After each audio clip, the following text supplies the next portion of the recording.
Estamos de regreso, amables televidentes, y poníamos ese tema. Y yo creo que todo el que estuvo al cierre del segmento anterior está ahora, no ha habido nuevos integrantes. Por tanto, no hay que reconstruir la pregunta, que fue muy amplia. ¿Por dónde empezamos, Miguel? Podríamos empezar por cuál es el nivel de endeudamiento. Mira, esa respuesta no la tiene nadie. El que diga que la tiene, en realidad yo creo que está exagerando un poquito. ¿Por qué te lo digo?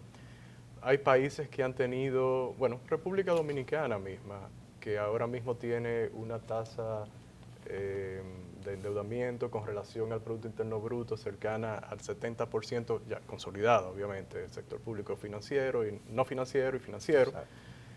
Nosotros tuvimos un episodio de incumplimiento de pago, de default, a principios de los 80, en el año 81. Nosotros hemos visto la experiencia de otros países en América Latina, como el caso de Brasil, hace unos años atrás, que teniendo también una razón de deuda PIB más baja que la que tenemos nosotros ahora mismo, tuvo unos problemas financieros, de una crisis fiscal.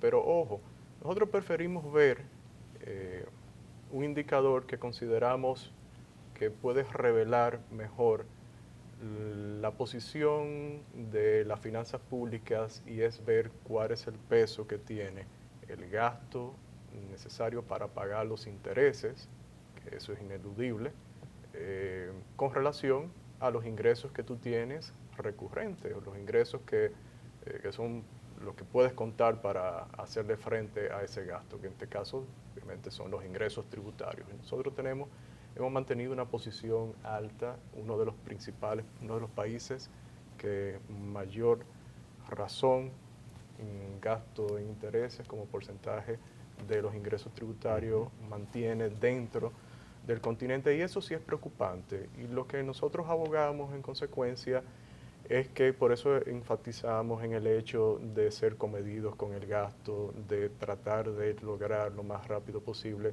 la consolidación de las finanzas públicas por medio del no incremento del ritmo del endeudamiento, y al contrario, ir reduciéndolo. Es porque es una posición que podría ser delicada en un momento, pero la respuesta de verdad solamente la tiene el mercado cuando en algún momento le pierde la confianza a un país, por decir, ponerlo de una forma llana. Francisco. Aquí hay un tema. Se dice que no se necesita reforma, y eso es lo que ha dicho la más alta voz del Estado, el presidente de la República, que queda propuesto. Dice el ministro de Economía que con una presión tributaria de 14.1% no se pueden satisfacer las necesidades. ¿A quién le creemos? Bueno, el punto está en cuánto queremos gastar en realidad.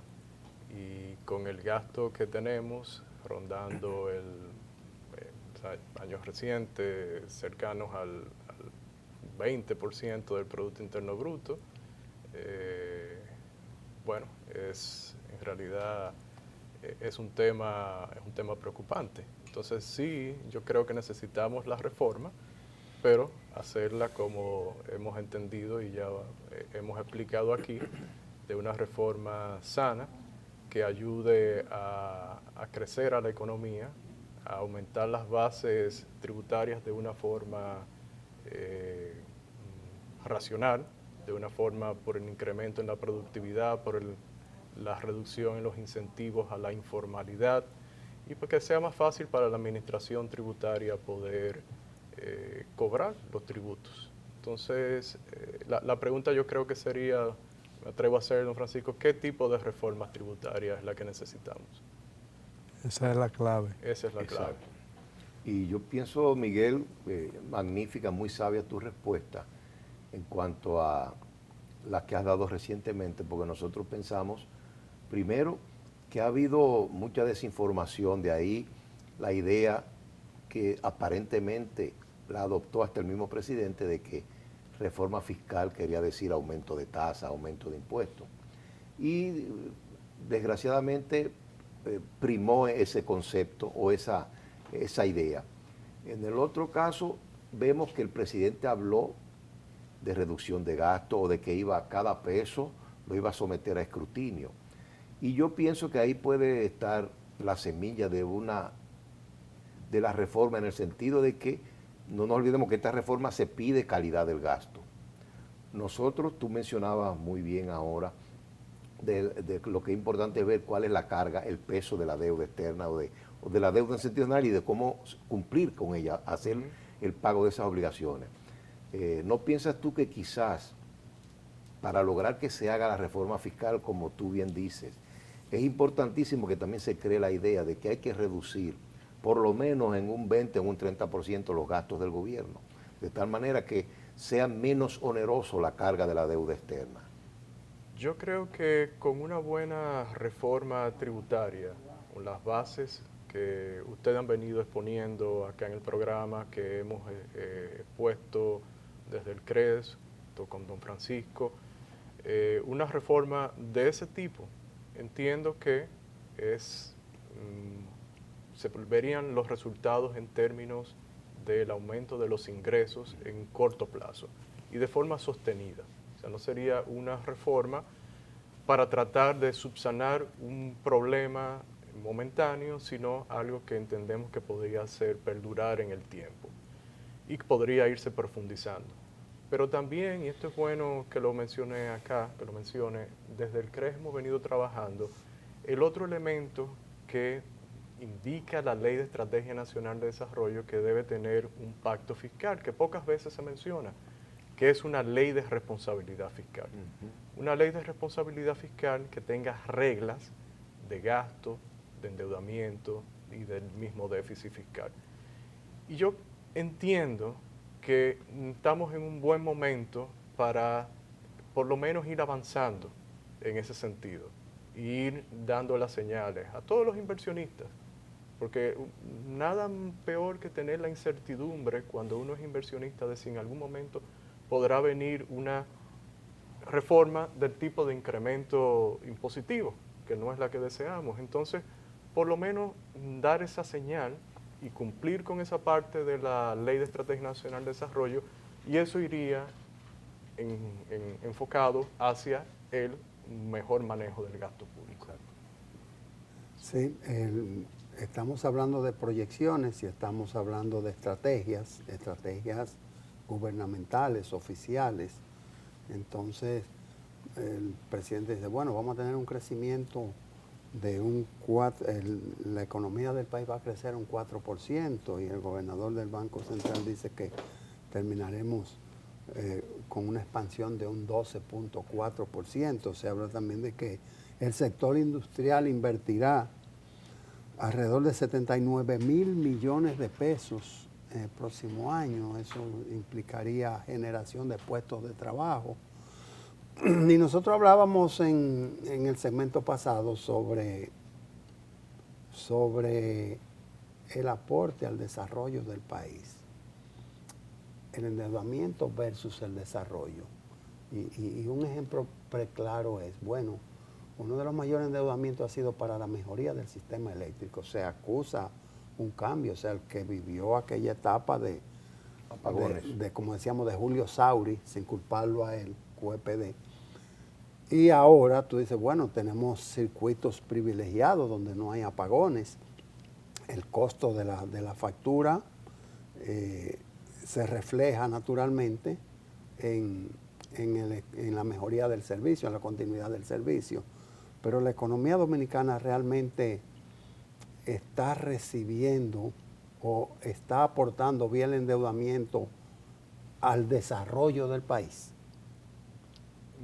La mayor parte del gasto público es gasto corriente, que se consume en un año, y ese endeudamiento está financiando, en consecuencia, ese gasto. Entonces, lo que estamos haciendo es estamos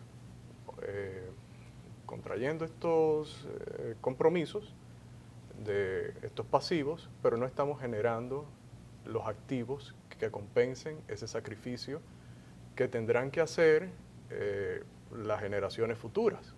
O sea, ahora mismo estamos, esto hasta implicaciones morales tiene. Seguro. Porque ahora mismo los votantes actuales, los ciudadanos actuales están decidiendo por los futuros que van a pagar la deuda y los gobernantes actuales. Entonces la respuesta es no, este endeudamiento se está gastando cada año, se está consumiendo y en realidad no está quedando mucho para el futuro y que pudiera ayudar en términos de mayor productividad para desarrollo de la economía dominicana.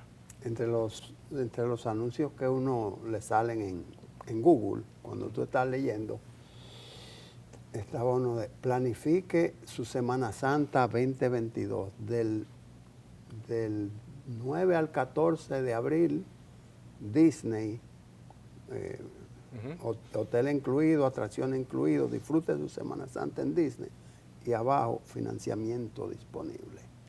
Alcedo, ¿te parece bien que No, yo sería una medida sana? No, estoy de acuerdo desde el punto de vista emitido, presentado por el amigo Miguel. Yo pienso exacto. que las inversiones, mejor dicho, este es un momento de invertir para crear riqueza, expandir la economía y no para consumir. Me inclino de nuevo, Hermógenes, de la teoría del gran Peter Drucker. El control de costos debe ser una estrategia permanente en cualquier organización política, privada, sin fines o con fines de lucro. Control de costos que solamente debe ser lo estrictamente necesario y justificable. Bueno, entonces hablemos de la pandemia. Acaba de surgir el Omicron, que es una derivación del COVID, es una mutación, y entonces ya en América se anuncia la llegada, creo que 2 casos en California y algunos 2 o 3 a nivel de Brasil. Y también, y nosotros dimos, se ve como un exceso de nosotros, pero sí fue una primicia que dijimos que Inglaterra y Alemania estaban tomando medidas, lo dijimos en el programa pasado, y el que lo tiene grabado que lo busque, por esta modalidad del COVID. Entonces, ¿podremos nosotros como República Dominicana hacer proyectos a año completo, por no decir a largo plazo, mientras el COVID sigue haciendo de las suyas? Pausamos.